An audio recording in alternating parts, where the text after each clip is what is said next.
مركله أن كعلنا هي إن مرنبا أين أقبل دونين إن لو تكرف له هنتذا دنت جود إيوه أما أنا أي شعب الصوماليين نو وكيشين حالات كسته أو أنقص وجنه وحن مركله أن فريها هيدها دولة إيوه مسؤولين تكلدون إني إلى عليان هنتذا دنت جود ما دام لوجرو حل دورش أين تهي وهرية الدون يا آخرة ليس كل حساب تماي meel abusiibe ahayd oo saas oo la isdul saarnay waa la habeynaa jidada laga bixinaa kana laga bixinaa hadii yiraana dhulka dadkii deganay la ekaamaayo farqiga u dhaxeeya dhowrista hantida qaranka iyo hantida shacabka Soomaaliyeed madaxda dalka soo martay waa madaxweyne Xasan Sheekh Maxamuud oo talada hadda haya iyo madaxweynihii ka horeeyay Maxamed Cabdullaahi Farmaajo waad la yaabaysaa laba muuqaal oo dhinacayga ka shidi doono oo ka tarjumaya farqiga ilaalinta hantida qaranka iyo tan shacabka ee u dhaxeeya Farmaajo iyo Xasan Sheekh Maxamuud markale aan ku cilnaya inaan marnaba aynan aqbali doonin in lagu takrifalo hantida danta guud iyo amaanada ay shacabka Soomaaliyeed noo wakiisheen xaalad kasta oo aan ku sugannahay waxaan markale aan farayaa hay'adaha dawladda iyo mas'uuliyiinta kala duwan inay ilaaliyaan hantida danta guud maadaama lagu jiro xilli doorsho ayna tahay waxa ugu horeeya ee adduun iyo aakhiraba lays kula xisaabtamayo meel abusiibe ahayd oo saas oo la isdul saarnay waa la habeynaa jidada laga bixinaa kana laga bixinaa hadii yiraana dhulka dadkii deganay la ekaamaayo ninna wuxuu leeyahay hantida qaranka hal la ilaaliyo ma aqbali karo laguma xadgudbi karo shakhsi ma isticmaali karo midna wuxuu leeyahay shacabka dhulkooda hal la burburiyo waa itus oo itaabsi anigu wax kala ma wato waxaan ku hayaa ayaan ku shidayaa wixii xogan kula wadaagayaa ilaahay maskaxdu ku siiyay fakar kadibna go'aanka adiga iska qodobka koowaad ee barnaamijka bal farqigaasi u dhaxeeya Xasan Sheekh iyo Farmaajo ayaanu isla eegi doonaa qodobka labaad ee barnaamijka magaalada Kismaayo waxaa tigi doona xubno ka socda beesha caalamka waxay la kulmi doonaan madaxweynaha Jubbaland Axmed Maxamed Islaam Axmed Madoobe xog iyo faahfaahin kulanka Kismaayo ka dhacaya qodobada ay wataan beesha caalamka waxyaabaha ugu muhiimsan ee looga hadli doono magaalada Kismaayo qodobkayga labaad ee barnaamijka ayaan kugu soo gudbin doonaa waxaa suurtagal ah xubno ka mid ah madasha samata bixinta inay Kismaayo tagaan si ay qayb uga noqdaan kulanka beesha caalamka iyo madaxweynaha Jubbaland waxay u muuqataa dana u dhaxeeya Jubbaland iyo madasha samata bixinta in beesha caalamku ay sido taasna ay kalifayso in ay ku kulmaan magaalada Kismaayo faahfaahin xog dhinacyo badan taabanaysa oo arrinta ku saabsanna waan idin la wadaagi doonaa qodobada iyo qodobo kale oo arrimaha siyaasadda guud gaar ahaan dhaqdhaqaaqa doorashada ayaanu isla eegi doonaa aan ku bilaabo farqiga u dhaxeeya madaxda dalka waa taariikh meel taala mucaaradnimo iyo muxaafadnimo iyo qabyaalad intaba meel baynu iska dhigaynaa aaminida la aamino siyaasiga waa midda annagoo dhan dan loogu jirto adigoo jire ah adigoo jareera waxaa muhiim inoo ah dhammaanba inaynu eegno siyaasiga lagu aamini karo qaranka hantida qaranka iyo hantida shacabka madaxweyne Farmaajo waa uu ka hadlay wuxuu si cad oo aan gambasho lahayn shaaca uga qaaday in uusan aqbalin hantida qaranka in lagu xadgudbo oo dhulka danta guud ay ka mid tahay wuxuu sidoo kale cadeeyay hantida shacabka oo dhulka shacabka ee ku yaala goobaha ay dawladdu awood ku leedahay intaasba Farmaajo waa uu ka hadlay madaxweyne Xasan Sheekhna waa uu ka hadlay labadooda mid aan ka hiilinayo iyo mid aan u hiilinayo midaba ma jirto laakiin qof walba wuxuu yahay ayaan kugula wadaagayaa barnaamijka marka daawato muuqaalka ii share garee videogana like saar aan ku bilaabo madaxweyne Farmaajo oo dhulka hantida qaranka ka hadlaya markuu Farmaajo dhameeyo waxaan ku xijin doonaa madaxweyne Xasan Sheekh Maxamuud oo isaguna ka hadlaya dhul boobka caasimadda ka socda markale aan ku cilnaya inaan marnaba aynan aqbali doonin in lagu takrifalo hantida danta guud iyo amaanada ay shacabka Soomaaliyeed noo wakiisheen xaalad kasta oo aan ku sugannahay waxaan markale aan farayaa hay'adaha dawladda iyo mas'uuliyiinta kala duwan inay ilaaliyaan hantida danta guud maadaama lagu jiro xilli doorasho ayna tahay waxa ugu horeeya ee adduun iyo aakhiraba la iskula xisaabtamayo meel abusiibe ahayd oo saas oo la isdul saarnay waa la habeynaa jidada laga bixinaa kana laga bixinaa haddii la yiraahdo dhulka dadkii deganay la ekaamaayo boqol qofood haddii ay deganeed oo la yiraahdo shan jida laga bixinaa shantaas jid dhulka ay martay dad deganay waa runta indhahaga ku arag waa taariikhdu waxay xusayso daawo oo arag runta qofna looguma hiiliyo qofna loogama hiiliyo ee runta waxay iftiimisaa waxa jira farmaajo hantidii qaranka iyagoo bad qabta ayuu ku wareejiyay madaxweyne xasan sheekh maxamuud 15 May 2022 maqal iyo muuqaal iyadoo ah dokumentiyo dhammaystiran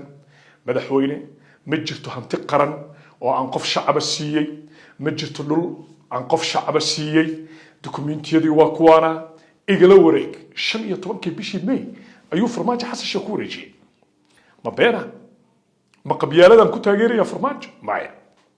ma xasan sheekh maxamuud baan qabyaalad uga soo horjeedaa maya runta qofna ma xigsato qofna kama xigsato ee xaqiiqda ayaa saasa hantidii qaranka oo dhulka danta guud ay ugu horeyso sidee bay xaalkeedu tahay maanta 30 bisha November ayaad barnaamijkan ka daawanaysaa Facebookka page-ka Cabdullaahi Balwaane hantidii qaranka uu lahaa imisa hartay dhulkii danta guud waa su'aal jawaabteeda laga sugayo daawadaha barnaamijkan daawanaya marqaatiyan ka nahay halka la barsiiyay hantidii qarankana waa laga taajiray oo dad aan waxba haysan 3 sano iyo dhowr bilood ka hor ayaa hadda taajirin ah taasoo macnaheedu yahay hanti qaranna ma badbaadin dhulkii danta guudna ma badbaadin macnaheedu amaanadii farmaajo uu wareejiyay 15 May 2022 xilligan 30 bisha November 2025 waxba gacanta kuma hayno Soomaali marka waxa la gudboon cidda u roon inay taageeraan ma waxa noo roon ninkana barakicinaya dhulkeena la wareegaya bila cadaalad aan wadooyinka Muqdisho ugu ooyeyno mise waxa inoo dana qofka hantideena ilaalinaya isagoo aamina oo aynan jirin dhul lagu haysto maanta u taagan xilka 2026 go'aanka shacabka iskale go'aanka shacabka iskale fikirka shacabka iskale aragtidana shacabka iskale dhinaca kale markaan idinka tuso dawladii farmaajo markay baxday waxa kordhay tahriibka iyo ka cararista dhalinyarada da'da yar ee magaalada Muqdisho waxa ugu badan ay ka carareen waa shaqo la'aan iyo cadaalad la'aan iyo xukunkii dalka oo laga dhigay qof gaar ah waxa uu leeyahay qabiil walba ayay saameysay maxaa la gudboon marka shacabka yaa mudan in la taageero nin maanta ku barakicinaya ee ehelkaagii dhintay qabuuraha ugu tagaya hadda ilaahay baa runta ugu jecel muuqaalka ii sheer garay hadda runta jeceshahay haddaad runta jeclayna waxa muuqaalka sheer garay ma nin ehelkaagii dhintay qabuuraha kala baxaya ka noolna guriga ka barakicinaya mase nin kuu badbaadinaya ilaahay baa badbaadada iskale hantidii aad lahayd qabuurahaagana faraha ka qaadaya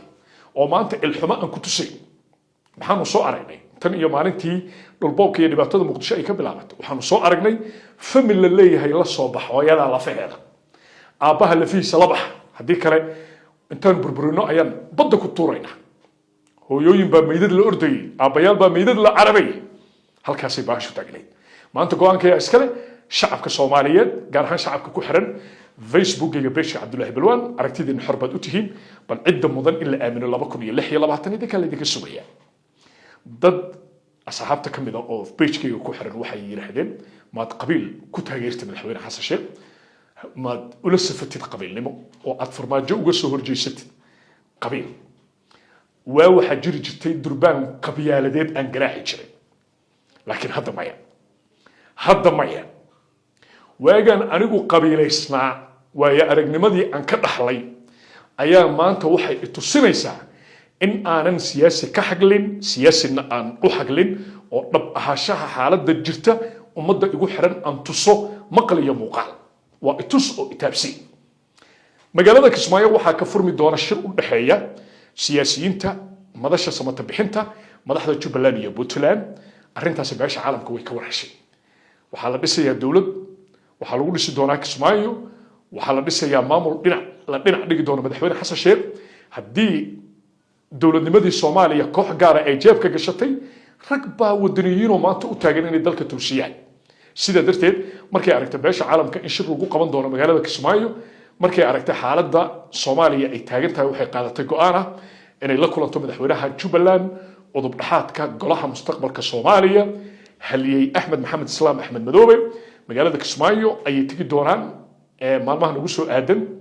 كدب أحمد مدوبي يباشا عالمك وحي كوض هالي دونان الرماها تاجن يصيد واركو نظام كدور الشيء حس الشيء قوته هديو كوكر عسين هاي هديو كوكر عسين الفكر كأوقبه وحد عكرت مركا إن كلن كسماية كنا عيا كوبيران قريبا كم من السياسيين تمعارض كمدرسة سمت بحنتها وفرق يقول هي مجال مقدشو هل كسنو حكا افتيمي دورة نظام وضع أقل يدور الشو وضع بنعة وكسر ليسن بتقبك الدولة النماء الصومالية سقطرت دلكن وجهيستي لوجا بدباديو مدحونا الشيخ شريف شيخ أحمد هي مدحونا أحمد محمد السلام وحي أتاجيهن بدقبك دولة النماء الصومالية مركز سيدا درتين كسمايو واحد بدن باكسو جوحية أريمان بدن باك افتيمي دولة النماء دولة إنع بين قدرتها وخبالتاس ما لا أقولان كرو من ديتكيو اللي حبلوت كدمية صومالية كنت اسكو شغل من ديتكيو اللي حبلوت كدمية ومدحرات كمدحونا حسشان حلقا أن كلها الليو تستور وضع أقل ما حيسن دور شو وضع أقل أحمد جرتو قد دور شو وضع أقل أنا مجري حيه نظام دور شو هدي عن وضع أقل كو حيسن أن دور شو وضع أقل الجرين وقد دور شو وضع أقل الجرين وتستور وضع أقل الجرين هدي سيدان دلك الوصي في رصده وحا إيمانيسا دولة أن وضع أقل أحي دلك نوحو يلانيا نظام يكل الدول أو دولة وحا بربريا مركا wixii aynu ilaalinaynay dhowr iyo 30 sano ugu dambeeyay qofna mustaqbalka Soomaaliya jeebka kuma rida karo hadal u baahan inaad fahamtaan qofna mustaqbalka Soomaaliya jeebka kuma rida karo suurtagalna ma aha doorasho madaxweyne Shariif Sheekh Axmed ra'iisul wasaare Khayre Cabdiraxmaan Cabdishakuur Warsame Maxamed Xuseen Rooble aynan raali ka ahayn magaalada Muqdisho haduu yiraahdo Xasan Sheekh waa ku qabanaya wax la yaabo waayo oo lagu qoslo وضركتين مر والبا جودي دورشة حسن الشيخ وسميستي وحي رهدان دبان ودقني بلانتو حي هيد ما أنت صدق كنوفمبر إن القبطو دورشة دي اللي يري قولها ديجانك شن يلباتن معلومات أي دب لوني إلا شن يلباتن كديسمبر معنى هذو ولا قبسومي واي معنى هذو ودورشة لنا عيني سشقيني مركا أقلقة سليم كأهوحونا أقولين دورشو مدحوين الشريف شيخ أحمد أونن كجري عبد الرحمن عبد الشكور كجري محمد حسين روبلا كجري خير أونن كجري عبد القادر عصبلا أونن كجري دكتور كوفي أونن كميد أهين هدي حسن شيخ ويراد مقدشة كقبنية والله بمت إنه أود دولة كنت شنا يو هيستو عيدا ومعارض ككويرر أو قعن بركو قبت إنه هيستو أما إنه قبيل يشعب هيستو وسد أحمد إنه قبيل هيستو وضدك مقدشة دجن أو أبدا هوية أي تاجرسيه أما إنه قبيل جارة كنت شنايو أما إنه عيدا دولة كنت شنايو مركز شعب كجودة مقدشة دجن إياه شعب كهوية إياه عيدا قرن ومدحونه كنت شنايو مرة أود عيدا كقرن كصوماليا مرخاتيات كتير مساجد على الجدود كسعرين لح بلو الله يستع مساجد على الجدود هذا يبغى لك سعرين دولة عن بلعة شباب كبحكري هدي كنت هذا دورشان بوبا كورم صورة قلمة دولة دمدو معها فيسبوك مقالة صور معها دولة دمدو معها إن هبل عايو أما هبل لوقف معها دولة دمدو معها قف بيل لجسيو مدحتو يدا وضدك شرحات بيانا وشرح الدولة دمدو معها حسن ما هيستاش أود شعب جوابته وامية شعب كعاصمة إسقا بركعي حسن الشيخ ما هيستا قبيل دفاع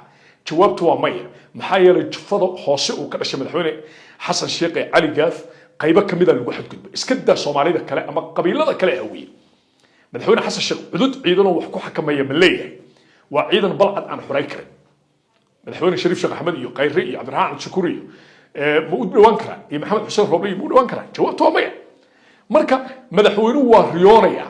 رياضنا وحي كسر دمانيسا رنت يا أبتا بل هذا ما أنت وحى حلي قدوميها قد دورشة حسن الشيخ وسميه ولقي وايد من تاي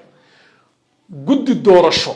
مركز جدول كإسبدل كوي ماذا تصالح وحلقوا بلانسنا doorashada golaha deegaanka in la qabto maanta 3 November isbedel ay yimid 25 December laga dhigay maxaa loo baahnaa guddiga doorashada inay saf soo galaan ayagoo midaysan ay shacabka la hadlaan oo yiraahdaan anagoo ah guddiga doorashada qaranka waa siday hadalka u dhigaan mar walba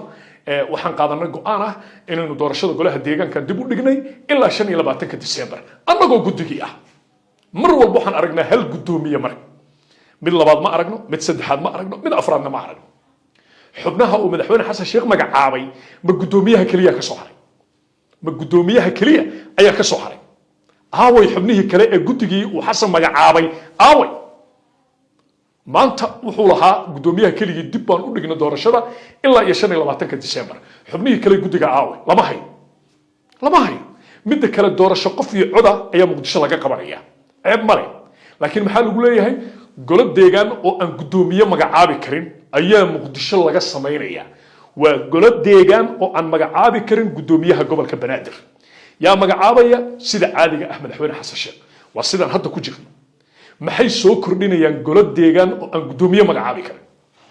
wax lala yaabo waay midda kale waxa lagu leeyahay waa doorasho qof iyo coda oo golo deegaana haddana qabiil loo qaybiyo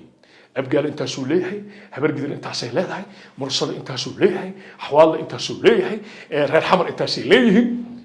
waaba qabiile maxay tahay doorashada qof iyo cod oo aad sheegaysaa meeshan ku yaabay ayaan fadhiyaa wixii ku soo kordha